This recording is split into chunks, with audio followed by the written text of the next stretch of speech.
Assalamualaikum warahmatullahi wabarakatuh. Waalaikumsalam warahmatullahi wabarakatuh. Alhamdulillahi rabbil alamin. Wassalatu wassalamu ala ashrafil anbiya'i wal mursalin, Sayyidina wa maulana Muhammadin wa ala alihi wa ashabihil mujahidin at-tahirin, amma ba'd. Saudara hadirin kaum muslimin rahimakumullah. Sebagai yang kita maklum bahwa Islam bertujuan memelihara kemuliaan manusia yang diciptakan fi ahsani taqwim, dalam bentuk yang paling sempurna. Arak atau minuman keras jelas merupakan hal yang merusak dari berbagai aspek kehidupan, entah kesehatan tubuh, entah pertumbuhan akal, ketentraman rumah tangga, ketentraman masyarakat, bangsa dan negara. Cobalah sejenak kita adakan penyelidikan. Kalau masuk kita ke dalam penjara, melihat sel-sel di sana, berapa banyak yang mendekam di sel karena urusan minuman keras. Masuk kita ke rumah sakit, berapa banyak yang dirawat akibat minuman keras, akibat stres yang dialaminya. Berapa banyak rumah tangga berantakan, berapa banyak pembunuhan terjadi, pemerkosaan terjadi akibat daripada minuman keras ini. Yang paling ironi kalau dia sudah menyerang anak-anak muda kita. Padahal kita tahu remaja pemuda adalah bentuk miniatur daripada kehidupan suatu bangsa. Akan bagaimana warna Indonesia 20, 30, 40 tahun yang akan datang, remaja dan pemuda kita jawabannya. Bahkan dari segi agama pun, akan bagaimana warna Islam di Indonesia 20, 30 tahun yang akan datang, remaja itu pula jawabannya. Karena itu tidak terlalu berlebihan kalau saya berkata bahwa untuk menghancurkan Islam di Indonesia ini tidak perlu menghancurkan pondok pesantren, tidak perlu menutup masjid, melarang pengajian, menyegel musola, tidak perlu. Untuk menghancurkan Islam di Indonesia cukup dengan meracuni remaja, pemuda, pemudi Islam di Indonesia. Kalau mereka sudah diracuni, dijauhkan dari agamanya, masalahnya tinggal menunggu pergantian generasi. Maka yang jadi pilot proyek jelas remaja, pemuda, termasuk dengan menanamkan pengaruh minuman keras. Ditanamkan ke tengah remaja kita ini untuk jauh dari tuntunan agama. Hei pemuda-pemuda Islam, kalau kau mau jadi pemuda modern, jangan dekat-dekat ke masjid. Masjid khusus 60 tahun ke atas. Sepertinya di depan masjid itu ada papan pengumuman masjid khusus 60 tahun ke atas. Baca Quran kolot. Seiring dengan itu lalu modernisasi diartikan dengan westernisasi. Kau tidak akan bisa jadi pemuda modern sebelum semua yang datang dari barat kau telan mentah-mentah. Kau harus bisa bergaul seperti orang barat, berumah tangga macam orang barat, makan minum seperti orang barat. Kalau nyanyi lagu barat yang orang lain gak ngerti, kamu juga gak tahu.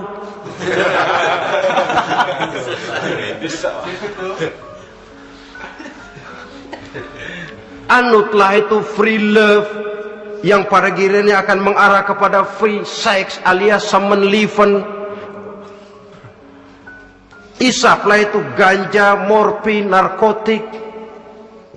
Jikalau sudah terlena kita dengan itu, maka kehancuran suatu bangsa sesungguhnya sudah dimulai. Penyakit minuman keras ini bukan cuma penyakit zaman ini. Masyarakat yang dihadapi oleh Rasulullah sallallahu alaihi wasallam 14 abad yang lalu juga masyarakat yang kemaruk dengan minuman keras. Arab jahiliyah kalau sudah minum arak mabuk, tidak cuma minum, dia mandi pakai arak. Sistem pendidikan yang disampaikan Islam bijaksana. Mula-mula diberikan gambaran bahwa arak itu walaupun ada manfaatnya tapi ada bahayanya, dan bahayanya jauh lebih besar daripada manfaatnya. Tahap kedua diberikan pesan jangan mendekati solat dalam keadaan mabuk. Padahal solat 1 hari 1 malam 5 kali, artinya makin jauh saja dia dari arak itu.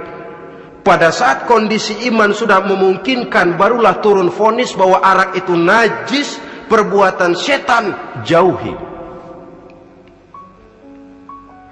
Yang ironi yang saya katakan tadi, racun mereknya madu.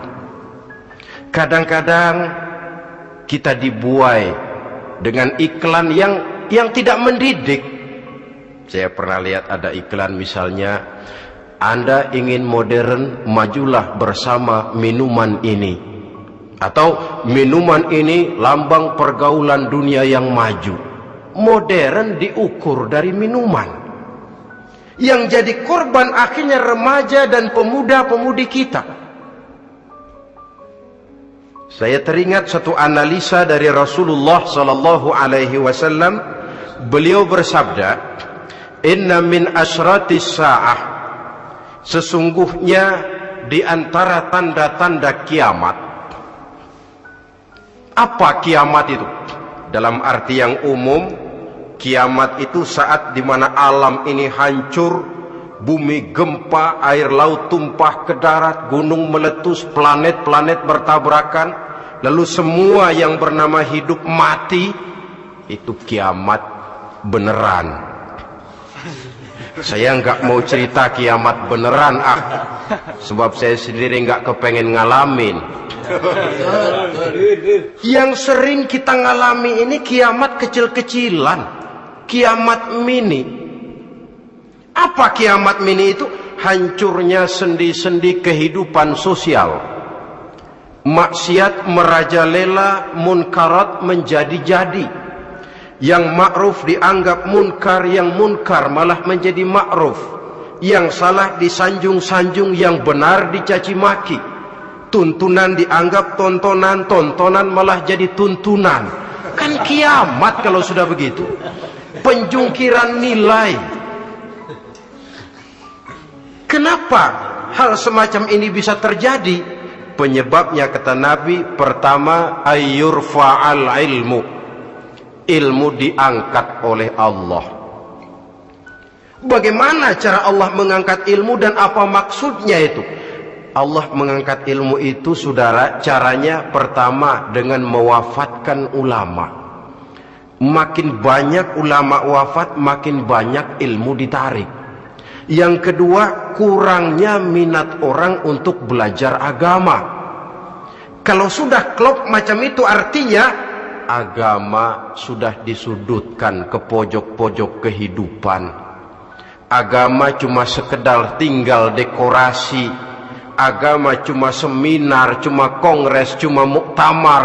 Tapi bahwa agama merupakan realita dalam kehidupan, itu tidak pernah terwujud.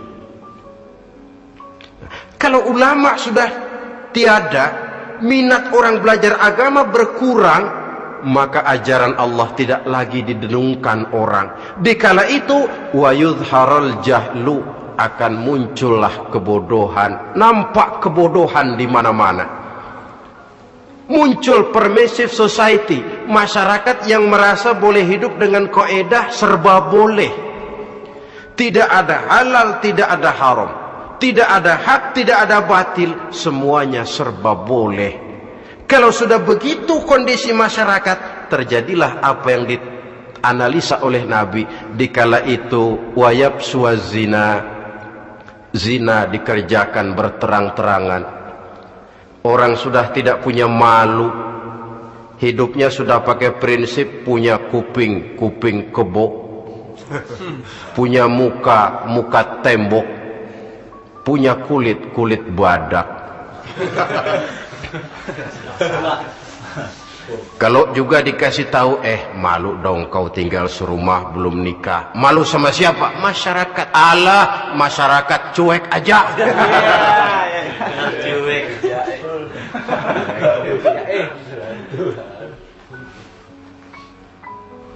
Bukankah realita kalau kita ikuti surat-surat kabar, berapa banyak sudah gadis-gadis bergelimpangan jadi korban, berapa banyak bayi-bayi yang lahir ke alam ini tanpa harus tahu kemana dia mesti manggil bapak, yang akhirnya mengalami keterakisan, dimasukkan ke dalam kantong plastik, dibuang ke tempat sampah. Kalau itu sudah terwujud, muncul efek negatif yang kedua, wa yushrabal khamr, arak, minuman keras jadi kebanggaan. Anak muda belum nyohor kalau belum bisa mabuk. Yang enggak mabuk dianggap kolot, kampungan loh. Bikin malu baru kena segelas aja udah miring, cengeng. Temen kita no hebat sampai nyungsep di got. Yang nyungsep hebat. Ya kalau cuma yang hancur kehidupan pribadi, tapi kalau sudah menyangkut masa depan, yang berarti masa depan suatu generasi adalah merupakan masa depan daripada suatu bangsa. Begitu kerasnya Islam ini melarang minuman keras, sampai bukan cuma sekedar meminumnya saja yang diharamkan, tetapi juga dilarang mengimportnya, memproduksinya, membuka warung yang menjual minuman keras, atau bekerja di tempat penjualan minuman keras. Ada juga yang nyerempet-nyerempet, Pak, kalau sedikit kan nggak apa-apa, nggak mabuk ini. Nah, saya ingatkan hadis Nabi diriwayatkan oleh Imam Ahmad, Abu Daud dan Tirmizi. Nabi bersabda, "Ma askara katsiruhu faqaliluhu haramun." Apa yang banyaknya menyebabkan mabuk, sedikitnya pun tetap haram hukumnya. Memang barangkali mungkin ada manfaatnya, tetapi bahayanya jelas lebih besar ketimbang manfaat yang bisa timbul daripada jenis minuman keras itu sendiri. Dalam hadis lain Nabi pesankan, "Man kana yu'minu billahi wal yawmil akhir fala yaq'udu ala ma'idatin taduru 'alaiha al-khamru." Siapa yang beriman kepada Allah dan beriman kepada hari akhirat, jangan dia duduk di dalam satu pertemuan yang di dalam pertemuan itu diedarkan minuman keras. Masuk ke dalam lingkungan macam itu saja tidak diperkenankan. Kenapa? Asyariku fi syarri syarrun. Bersekutu dengan kejahatan, jahat juga hukumnya. Semalam kamu mabuk ya? Enggak, temen, saya cuma ngebeliin aja kok. Apalagi ngebeliin.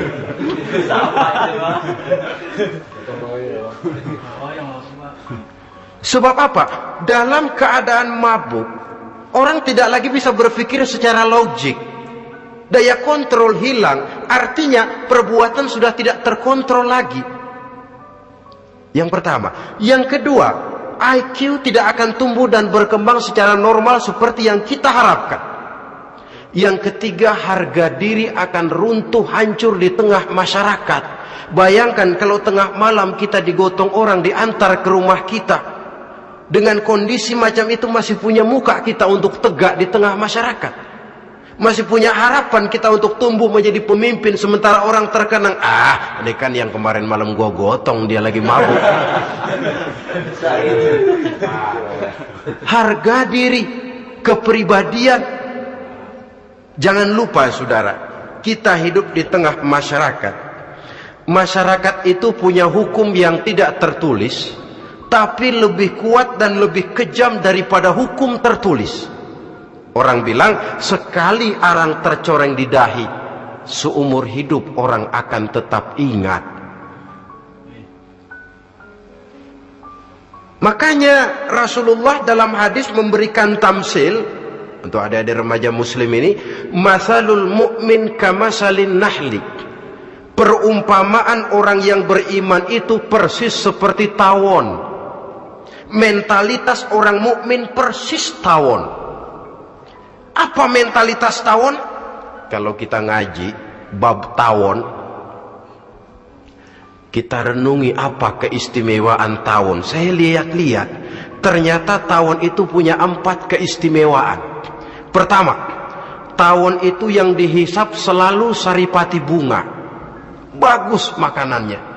Belum pernah tawon keliru makan.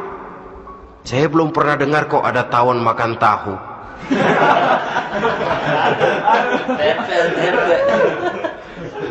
Yang dimakan selalu saripati bunga. Artinya apa? Orang mukmin perutnya itu perut selektif. Yang dimakan yang baik-baik, yang diminum yang baik-baik. Yang baik menurut agama itu adalah yang halal, thayyibat. Perutnya selektif, bukan perut asbak. Kalau asbab puntung apa saja masuk ke dalamnya, tapi mukmin perutnya ini selektif. Daging kambing masuk, tahu masuk, kangkung masuk, kodok minggir, air kelapa minum, kopi minum. Tapi kalau sudah berbau minuman keras minggir. Sebab apa? Makanan dan minuman yang kita masukkan ke dalam perut besar ini akan digiling dalam perut besar, akan melahirkan energi, menggerakkan sel-sel pembuluh saraf. Kalau makanan dan minuman itu terdiri dari yang haram, energi yang ditimbulkan olehnya energi yang haram, mempengaruhi sel-sel pembuluh saraf. Orang akan cenderung berpikir yang haram kalau terlalu sering memakan makanan haram. Kalau sudah berpikir kepada yang haram, perbuatan pun akan mengarah kepada yang haram juga. Contoh kecil aja dah, ada nggak maling mikirin majelis taklim? Karena yang dimakan lebih banyak yang haram, yang dipikir paling-paling nanti malam rumah siapa lagi nih ya? Sudah mengarah ke sana.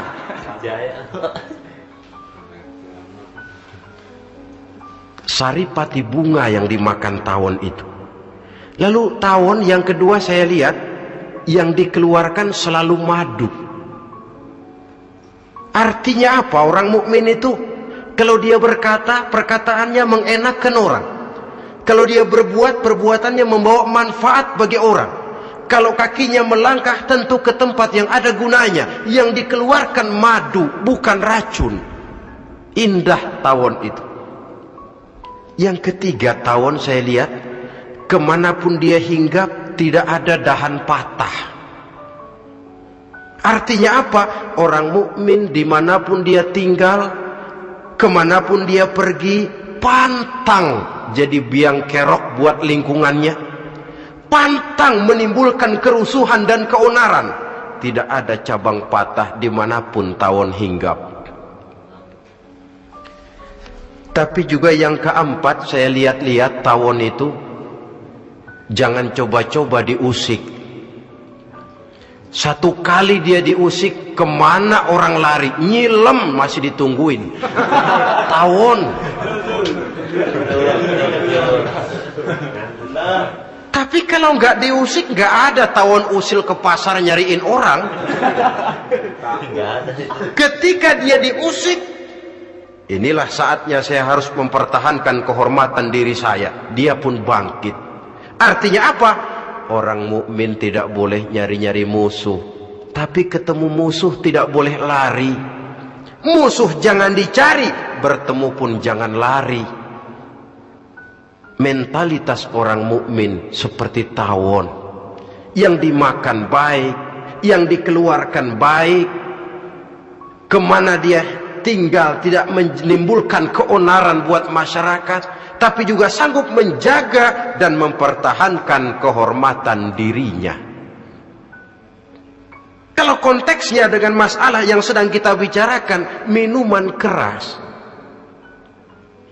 saya katakan tadi, kita kadang-kadang salah pilih, tertipu oleh racun yang bermerek madu.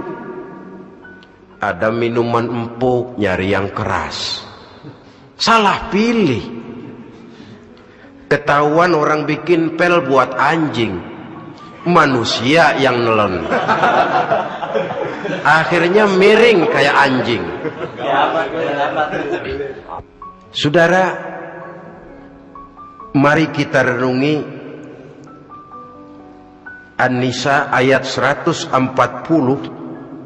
Allah Subhanahu wa ta'ala mengingatkan, qad nazzala alaikum fil kitabi an idza sami'tum ayati llahi yukfaru biha wa yustahza'u biha fala taq'udu ma'ahum hatta yakhudu fi haditsin ghairi innakum idzam misluhum.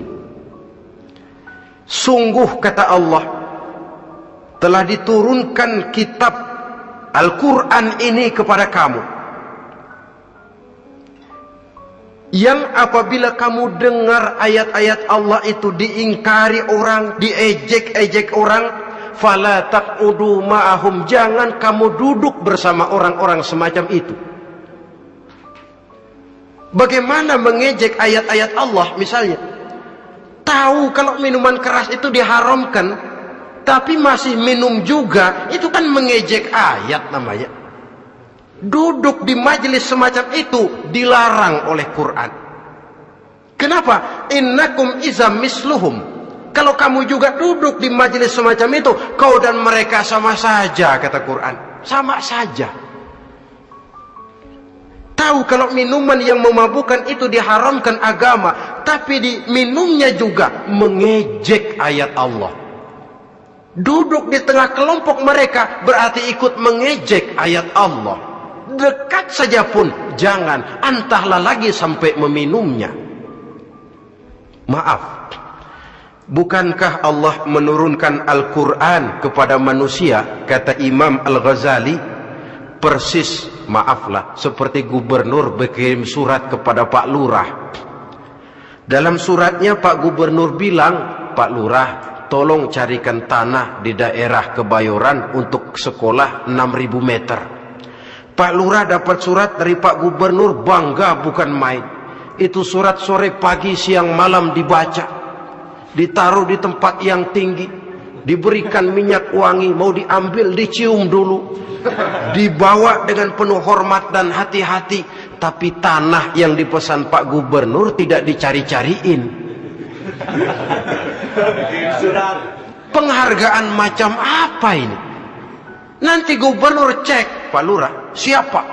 Sudah terima surat saya? Sudah Pak, sudah. Bagus. Lalu bagaimana? Aduh Pak, surat Bapak sore, pagi, siang, malam saya baca. Bagus. Apalagi Lurah? Surat Bapak saya taruh di tempat yang tinggi Pak. Saya pakaiin minyak wangi. Mau saya ambil, saya cium dulu. Saya bawa dengan penuh hormat dan hati-hati. Bagus Lurah, kau memang hormat sama atasan. Cuman Lurah, tanahnya udah dicariin belum? Nah yang itu belum tuh Pak. Belum. Kata gubernur, bagus Lurah, besok berhenti lo ya.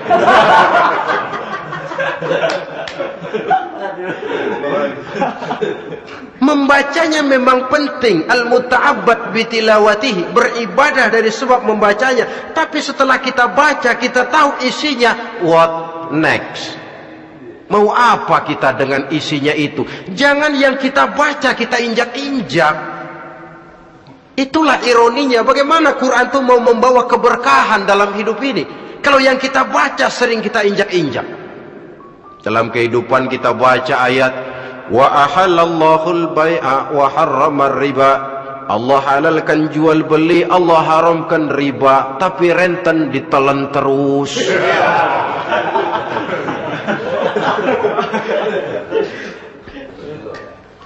Kita baca ayat, wa'tasimu bihablillahi jami'an wa la tafarraqu.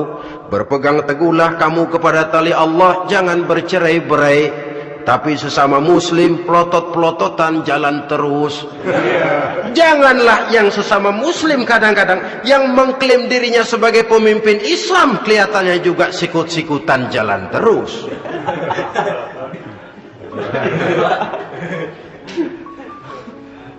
Sehingga tidak heran kalau orang bilang di bawah ngamalin ayat kursi, sudah sampai di atas ayat hilang, tinggal kursi saja yang diamalin. ironi dan menyedihkan. Perjalanan panjang memang saatnya kita menunggal dengan Al-Quran ini, tetapi prosesnya memang harus kita mulai dari sekarang. Perkara kapan proses ini selesai itu bukan masalah kita, tapi bahwa kita sudah memulai suatu proses, itulah yang diharapkan. Hadirin yang saya hormati, oleh karena kerasnya peringatan Islam terhadap minuman keras, pernah satu hari seorang lapor kepada Khalifah Umar bin Abdul Aziz bahwa ada sekelompok orang berkumpul meminum minuman keras. Kata Khalifah Umar bin Abdul Aziz, dera mereka, hukum, cepat. Ya Khalifah, kenapa? Di tengah mereka ada juga orang yang Ramadan biasa puasa. Begitu, iya, yang biasa puasa duluan hukum. Kenapa? Mengerti memang lebih besar resikonya daripada tidak mengerti. Kalau yang tidak mengerti dilatar belakangi oleh kebodohan, barangkali masih bisa ditolerir, masih bisa dimaklumi. Ini toh sudah tahu mau puasa, kenapa berkumpul di majelis yang ada minuman keras? Tapi memang kelompok ini kan memang selalu ada. Kita lihat dalam masyarakat itu kan ada 4 kelas itu. Pertama, ada orang yang tahu perintah dan tahu larangan. Ini the first class, kelompok terbaik. Perintah tahu dia kerjakan, larangan tahu dia jauhi. Ini orang terbaik. Yang kedua, ada orang tahu perintah tapi tidak tahu larangan. Perintah tahu, larangan tidak tahu. Sholat mau, puasa mau, zakat fitrah bayar, nyolong mau, mabuk ayo. Perintah tahu tapi larangan tidak tahu, akhirnya semua dikerjain. Barangkali yang rada bingung malaikat bagaimana nyatatnya ini, kotor absen. Gelas yang ada di hadapan saya ini, kalau semua diisi air putih macam ini, kan jelas bisa diminum orang. Kalau semua diisi bensin, jelas bisa diminum motor. Tapi kalau separuh diisi air putih, separuh diisi bensin, kacau. Kalau gelas yang ada di hadapan saya ini sepenuhnya diisi air putih, jelas bisa diminum orang. Kalau sepenuhnya diisi bensin, juga jelas bisa diminum motor. Yang repot kalau separuh diisi air putih, separuh diisi bensin. Kacau statusnya. Orang minum mabuk, motor minum pun mogok. Dijual juga tidak laku barang campuran. Inilah makna pernyataan Allah, wala talbisul haqqa bil batil. Jangan kamu campur adukan antara yang hak dan yang batil. Perintah dikerjakan, larangan pun dikerjakan juga. Kelompok ketiga, ada pula manusia yang tahu larangan tapi tidak tahu perintah. Larangan tahu tapi perintah tidak tahu. Jahat sama tetangga tidak, mencuri tidak, mabuk tidak, zina tidak, sholat tidak, puasa tidak, polos, semua serba tidak. Dan yang terakhir, kelompok keempat, perintah tidak tahu, larangan pun tidak tahu. Ini masuk kelompok makhluk gratis.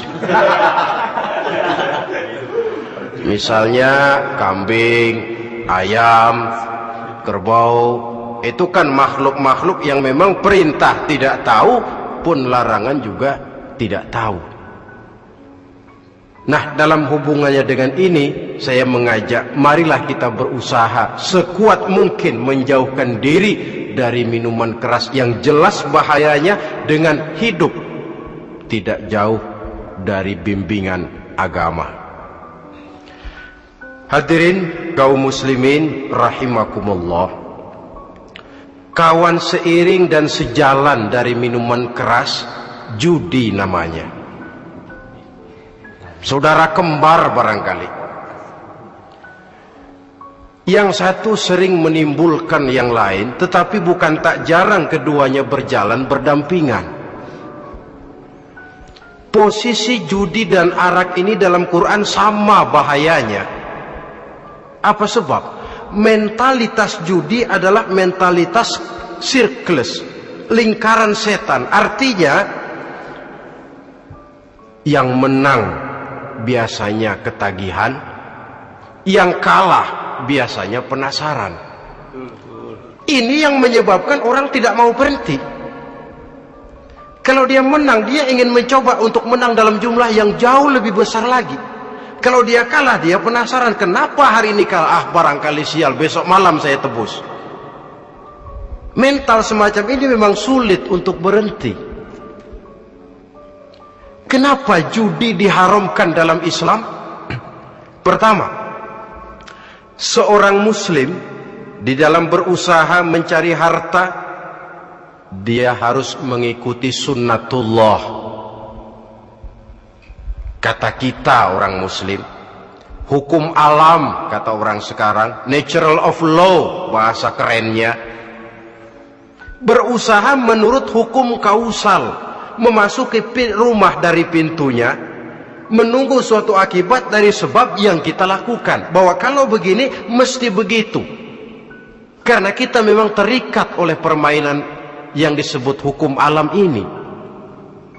Hidup bukan undian, jangan mengharap untung besar tanpa mau peras keringat. Satu pagi Khalifah Umar bin Khattab radhiyallahu an masuk ke masjid. Beliau lihat ada orang sedang berdoa khusyuk betul. Ditunggunya 2 menit, 3 menit, sampai 10 menit lebih belum juga selesai. Agak lama orang itu berdoa. Selesai berdoa, dihampiri orang itu oleh Sayyidina Umar. Beliau tanya, saudara, lagi apa tadi itu? Berdoa ya Khalifah. Minta kepada Allah? Tentu minta kepada Allah. Minta apa kamu? Minta rezeki. Sudah lama? Dari tadi habis sembahyang subuh. Dapat? Belum. Ya memang kata Sayyidina Umar, inna sama la tumtiru zahaban wala fiddatan. Langit itu tidak mungkin akan menghujankan emas, tidak mungkin pula menghujankan perak. Jadi orang dilarang duduk bermalas-malas menunggu keajaiban yang datang dari langit. Karena memang hidup ini bukan undian, jadi jangan mengharap untung besar tanpa mau peras keringat. Di dalam berusaha kita terikat oleh sunnatullah. Kalau begini sebab penyebabnya, akan begini akibat yang ditimbulkannya. Yang kedua, Islam menjadikan harta manusia itu sebagai benda berharga yang dilindungi. Mengambilnya dengan judi termasuk memakan harta orang lain dengan cara yang batil. Yang ketiga, judi itu sendiri dapat menimbulkan permusuhan dan pertentangan antara para pemain itu sendiri. Meskipun kelihatannya kompak duduk dalam satu meja yang saling berhadap-hadapan, yang kalah kelihatannya pasrah, tetapi kan itu cuma kulit permukaan. Batinnya bagaimanapun juga yang kalah itu tetap mendendam. Sedangkan yang kalah di samping mendendam juga mengomel, mencaci mungkin ya lawan bermainnya, ya mungkin juga dirinya sendiri. Dan yang keempat, judi itu merusak aktivitas hidup, membuat orang membuang waktu dengan tidak terasa, dan yang pada gilirannya melupakan orang kepada tanggung jawab. Wah, kalau sudah memegang kartu, konon kabarnya, saya sendiri alhamdulillah belum pernah, lupalah orang anak, lupalah orang kepada istri, lupalah orang kepada tanggung jawab. Waktu pun berlalu tanpa terasa. Apalagi kalau sudah diiming-iming oleh gambaran akan memperoleh keuntungan yang besar. Termasuk di dalam judi itu undian, apapun namanya. Yang usaha ke arah ini seharusnya tidak dipermudah, walaupun dengan embel-embel dana kemanusiaan, sumbangan sosial. Saya tidak begitu yakin, saudara, bahwa bangsa Indonesia ini sudah begitu menipis rasa kemanusiaannya sehingga untuk berlaku sosial mesti diimbangi dengan hadiah sekian juta rupiah. Saya tidak percaya bahwa umat Islam di Indonesia sudah begitu tipis rasa kasih sayangnya kepada sesama sehingga sulit mengeluarkan bantuan kalau tidak diimbangi dengan hadiah yang sekian puluh juta rupiah. Yang saya khawatir apa? Pada gilirannya di negeri ini akan makin banyak penghayal-penghayal kelas berat, tukang-tukang lamun kelas tinggi, yang hidup cuma ngumpulin jikalau. Jikalau, andai kata, umpama misalnya orang sudah kemana-mana kita masih menghitung jikalau.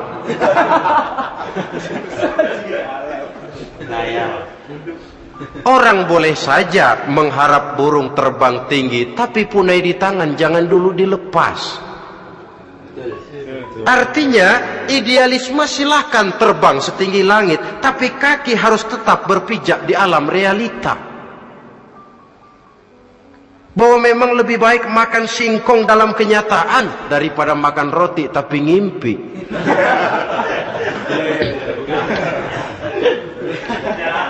Kadang anaknya menangis, Pak minta jajan, ada uang 200 rupiah. Sudahlah sabar, kau jangan jajan, nanti bapak beliin kalau tembus 100 juta nih.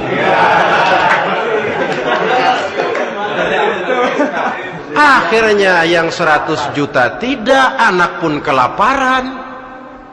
Bukankah akan jadi masalah bagi semuanya? Belum lagi rasa sayang kepada harta yang sudah dia miliki, entah itu tanah, rumah, kendaraan. Kalau sudah kadangkala di meja judi, hilang rasa sayang kepada benda itu. Ada rumah-rumahnya dilelang, ada kendaraan-kendaraan jadi taruhan, ada jam tangan pun copot tanpa terasa.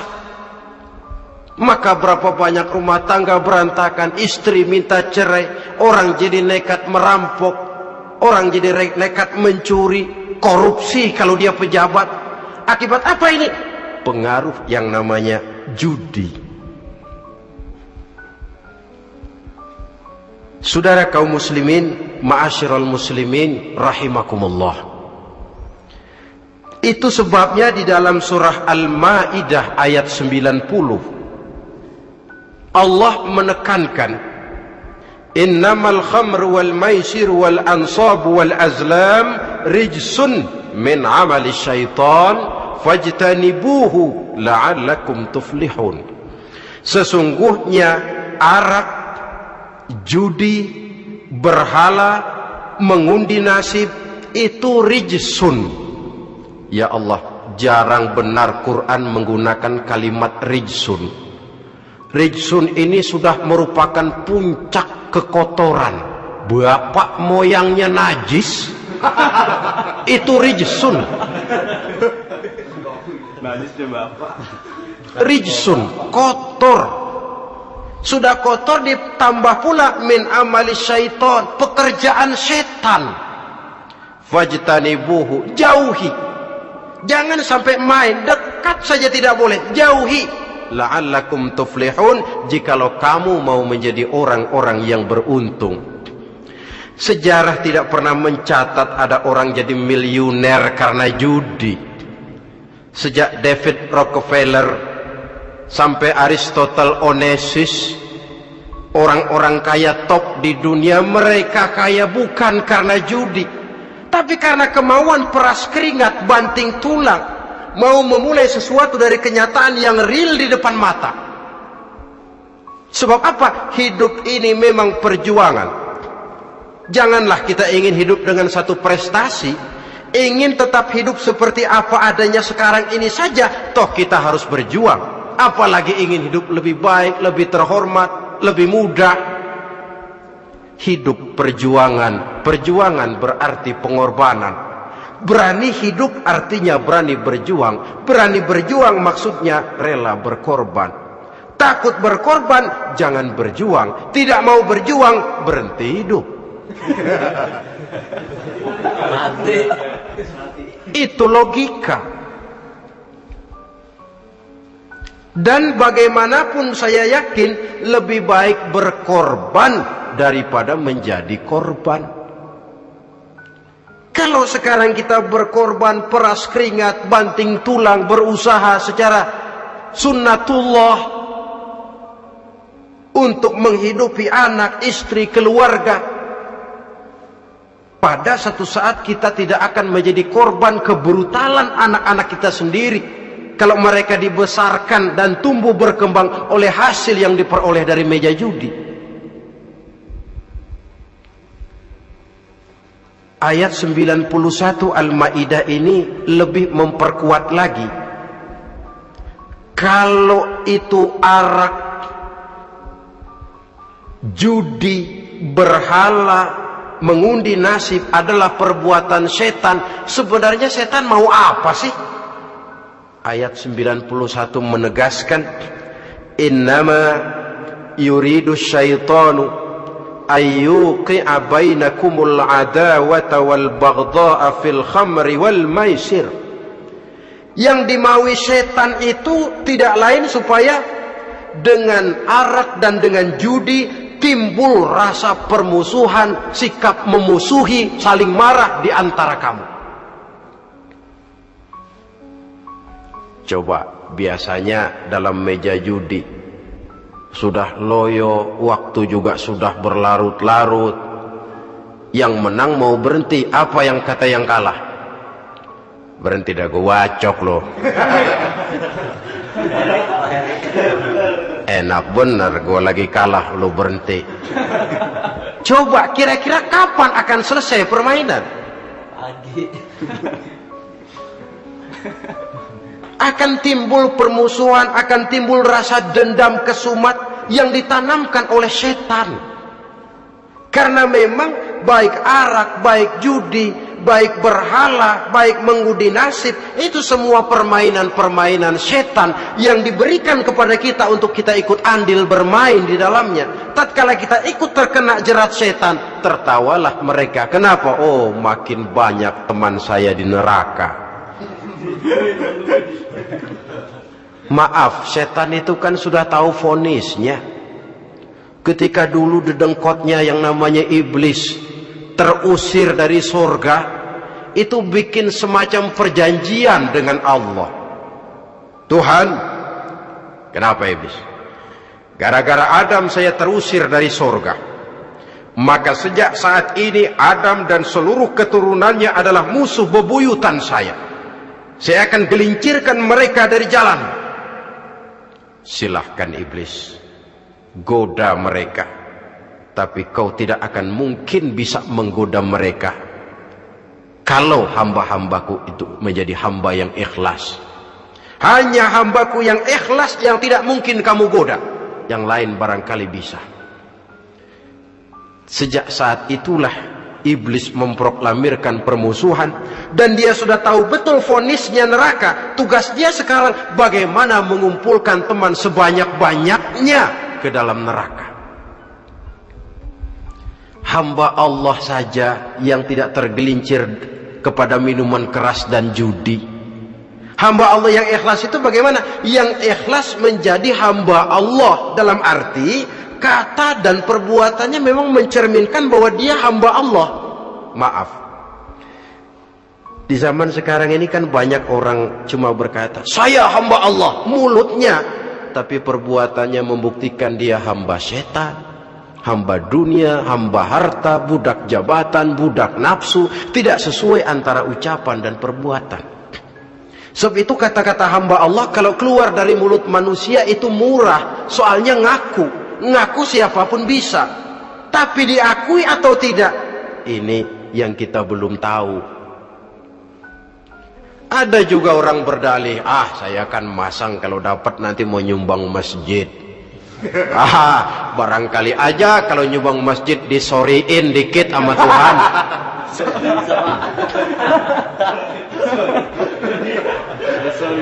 Apa bisa begitu? Saudara, kita tidak mungkin mencuci kain dengan air najis. Innallaha thayyibun, kata Nabi, la yaqbalu illa thayyiba. Allah itu baik dan hanya menerima yang baik. Bahwa dalam Islam tujuan yang baik harus dicapai dengan prosedur yang baik.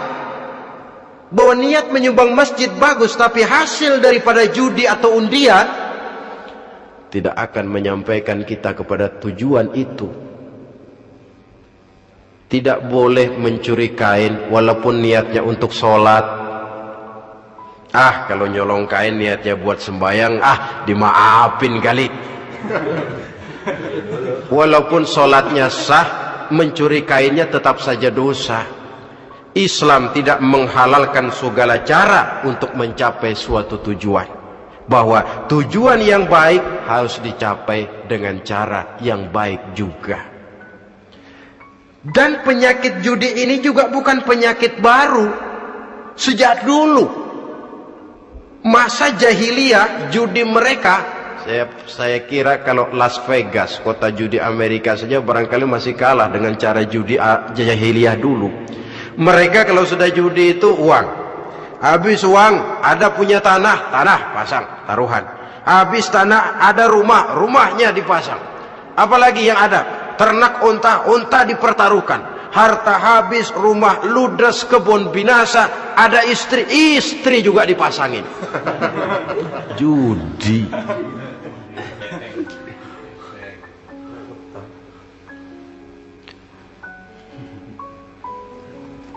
Kita sebagai muslim, oleh Al-Quran dijelaskan orang yang mempunyai dua tujuan hidup. Pertama, tujuan jangka pendek. Yang kedua, tujuan jangka panjang. Tujuan jangka pendek, dunia dan seluruh isinya. Tujuan jangka panjang adalah akhirat dan ridho Allah. Ini yang terpantul dalam doa setiap kita. Rabbana atina fid dunya hasanah wa fil akhirati hasanah. Tercapai tujuan jangka pendek fid dunya hasanah, dan tujuan jangka panjang wa fil akhirati hasanah. Untuk mencapai tujuan jangka pendek, merangkul dunia dan seluruh isinya, apa yang jadi modal utama? Pertama, pendidikan. Makin tinggi jenjang karier pendidikan yang kita tempuh, rasa-rasanya makin mudah menjangkau dunia dan isinya. Yang kedua, pengalaman. Tenaga expert masih tetap diperlukan. Makin banyak pengalaman, makin mudah menjangkau dunia. Yang ketiga, dan ini ada tapi tidak bisa dijadikan pegangan, faktor nasib. Faktor kebetulan. Ada, tapi tidak bisa dijadikan pegangan mutlak.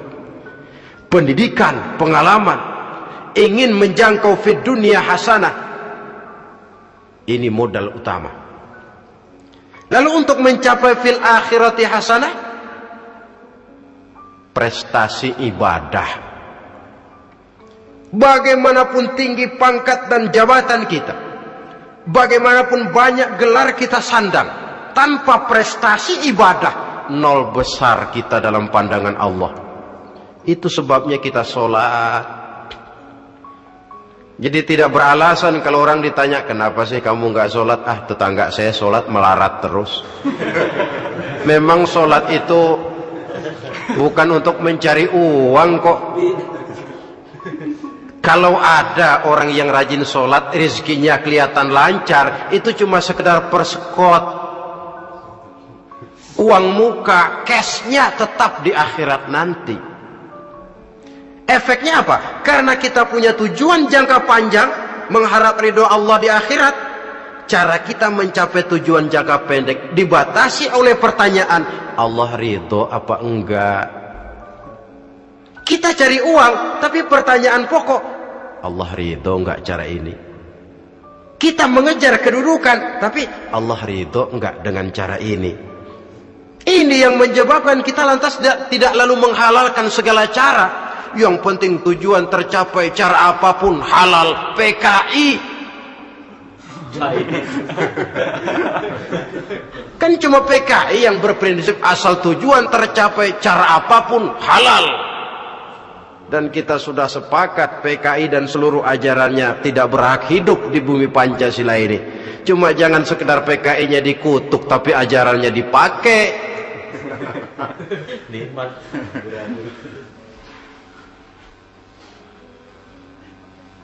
Nah, untuk mencapai dua tujuan ini, Islam mengajarkan sistem keseimbangan. Sehingga Nabi sabdakan, "I'mal lidunyaka ka'annaka ta'ishu abada, wa'mal li akhiratika ka'annaka tamutu ghada." Bekerjalah buat duniamu seolah-olah kau akan hidup untuk selamanya, tetapi bekerjalah untuk akhiratmu seolah-olah kau akan mati besok. Jadi kalau kita sudah sholat menghadap Allah, usolli fardul maghrib, Allahu Akbar, ingat seolah-olah kita akan mati besok supaya timbul khusyuknya. Tapi kalau kita sudah bekerja, kuliah, bekerja, belajar di tempat tugas, ingat seolah-olah kita akan hidup selamanya supaya timbul gairah kerja. Jangan dibalik. Di kantor ingat mati, lemas terus. Ngapain kerja sungguh-sungguh bakalan mati. Lagi sholat ingat Duta Merlin, Altiron Plaza, ya kacau. Salah pasang, tidak pada tempatnya. Untuk mencapai fid dunya hasanah ini, Islam mengajarkan tempuh jalur yang mengikuti sunnatullah. Itu yang dihargai oleh agama. Terikat oleh hukum kausal bahwa kalau ini yang saya usahakan hasilnya akan begini. Perkara nanti hasil tidak seperti yang kita harapkan, baik sangkalah kita kepada Allah. Sebab kita tidak tahu rahasia apa di belakang itu. Kadang orang mengeluh, habis saya rajin sholat tapi rezeki seret, berhenti aja dah. Kita tidak tahu rahasia di belakang itu. Pernah hadirin, satu hari seorang petani, dia selesai bekerja di ladang, istirahat. Dia tidur di bawah sebuah pohon beringin. Di sebelah pohon beringin itu ada pohon labu. Dia berpikir, kalau saya lihat-lihat Tuhan nggak adil katanya. Masa pohon beringin pohonnya besar, buahnya kecil. Pohon labu pohonnya kecil, buahnya gede. Tuhan bukan arsitek ulung ini.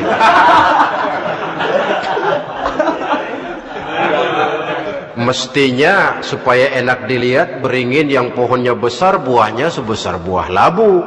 Pohon labu yang pohonnya kecil buahnya kecil saja sebesar buah beringin. Tidak adil Tuhan. Baru dia selesai berpikir Tuhan tidak adil, jatuh sebutir buah beringin tepat menimpa hidungnya. Dia terkejut. Astagfirullahalazim. Kalau begitu saya sadar katanya, Tuhan benar-benar adil. Coba kalau buah beringin segede buah labu, waduh kayak apa muka saya ini.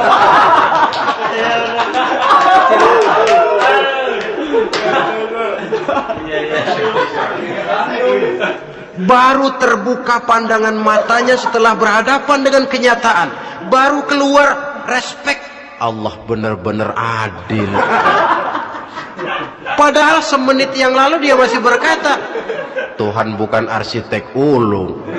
Tapi semenit kemudian setelah berhadapan dengan kenyataan yang real dia hadapi, wah Allah benar-benar adil.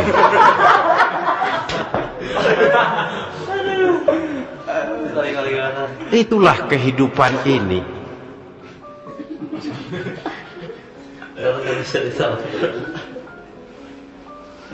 Saudara hadirin yang saya hormati, karena itu baik arak, baik judi, dua-duanya merupakan bahaya laten yang tidak hanya mengancam kehidupan agama, tetapi juga masyarakat, bangsa dan negara, apalagi kalau sudah jatuh kepada generasi penerus.